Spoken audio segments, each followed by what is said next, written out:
عن أبي ذر جندب بن جنادة وأبي عبد الرحمن معاذ بن جبل رضي الله عنهما عن رسول الله صلى الله عليه وسلم قال: اتق الله حيثما كنت، وأتبع السيئة الحسنة تمحها، وخالق الناس بخلق حسن. رواه الترمذي. ما أصدق قول الله عز وجل في وصف رسوله صلى الله عليه وسلم بأنه بالمؤمنين رؤوف رحيم، فما ترك عليه الصلاة والسلام خيرا إلا أمر أمته به وأرشد إليه ورغب فيه، ولا شرا إلا ونهى عنه وحذر منه. وهذا الحديث الذي بين أيدينا تضمن وصايا جامعة تنفع الأمة في دينها ودنياها وآخرتها، فقد اشتمل هذا الحديث على 3 وصايا جامعة. الأولى تتناول علاقة الإنسان بربه سبحانه وتعالى وبأمره ونهيه، والثانية تتعلق بالإنسان ذاته وما قد يجني على نفسه، والثالثة تتناول علاقة الإنسان بغيره من الناس. فالوصية الأولى فيها الأمر بملازمة تقوى الله عز وجل، دل على ذلك قوله صلى الله عليه وسلم: اتق الله حيثما كنت. والتقوى أن يجعل العبد بينه وبين ما يخشاه من عقاب الله وقاية تقيه وتحفظه منه، ويكون ذلك بامتثال أوامره سبحانه واجتناب نواهيه. وقوله صلى الله عليه وسلم: حيثما كنت، أي في أي زمان ومكان كنت فيه، وحدك أو في جمع، في بيتك، في عملك، في وظيفتك، في متجرك، في مزرعتك، في الليل أو النهار، في إقامتك، في سفرك. فالوصية بتقوى الله عز وجل هي وصية جامعة مانعة، تشمل كل ما جاء به الإسلام من عقيدة وعبادة ومعاملة وخلق. والذي يؤكد هذا ما جاء في القرآن الكريم في أكثر من موضع الأمر بتقوى الله عز وجل. قال تعالى: يا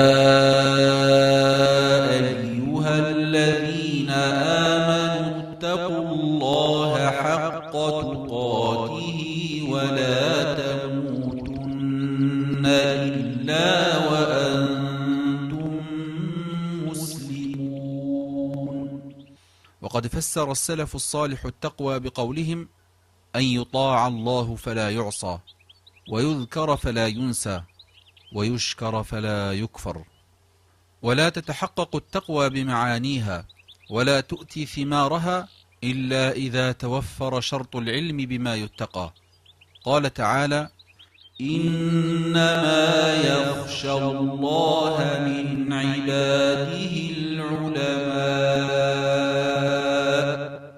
لأن الجاهل لا يعرف ما يجب عليه فعله وما يجب عليه تركه، وقد يقع في المحذور وقد يفرط في الواجبات. لذلك كان العلم طريقة الوصول إلى الجنة. قال الإمام الحسن البصري رحمه الله: التقوى لا تحصل إلا بسبق العلم. فأساس التقوى العلم والمعرفة، وثمرته العمل. ومن الثمرات التي يجنيها المؤمن المتقي في الدنيا قبل الآخرة ما ذكره الحق سبحانه في قوله: ومن يتق الله يجعل له مخرجا ويرزقه من حيث لا يحتسب. والوصية الثانية التي تضمنها الحديث هو إتباع السيئات بالحسنات. وقد جاءت هذه الوصية بعد الأمر بتقوى الله عز وجل، ذلك أن الإنسان غير معصوم من الوقوع في المخالفات أو التقصير في الطاعات أو التفريط أو التهاون في الواجبات أو ارتكاب المنهيات، لأن كل ابن آدم خطاء، وخير الخطائين التوابون، كما أخبر بذلك رسول الله صلى الله عليه وسلم. فأرشد رسول الله صلى الله عليه وسلم إلى ما ينبغي فعله عند الإخلال بمستلزمات التقوى، وهو قوله: وأتبع السيئة الحسنة تمحها، وهذا مصداقا لقول الله عز وجل: إن الحسنات يذهبن السيئات ذلك ذكرى للذاكرين.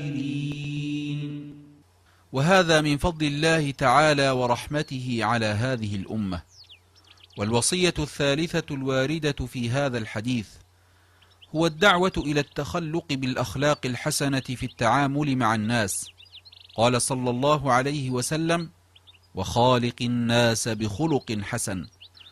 فحسن الخلق من خصال التقوى التي لا تتم إلا به، وإنما أفرد بالذكر للحاجة إلى بيانه، فإن كثيرا من الناس يظن أن التقوى تتحقق بمجرد القيام بحق الله تعالى دون حق العباد، وليس الأمر كذلك، بل الجمع بين حقوق الله وبين حقوق عباده هو المطلوب شرعا.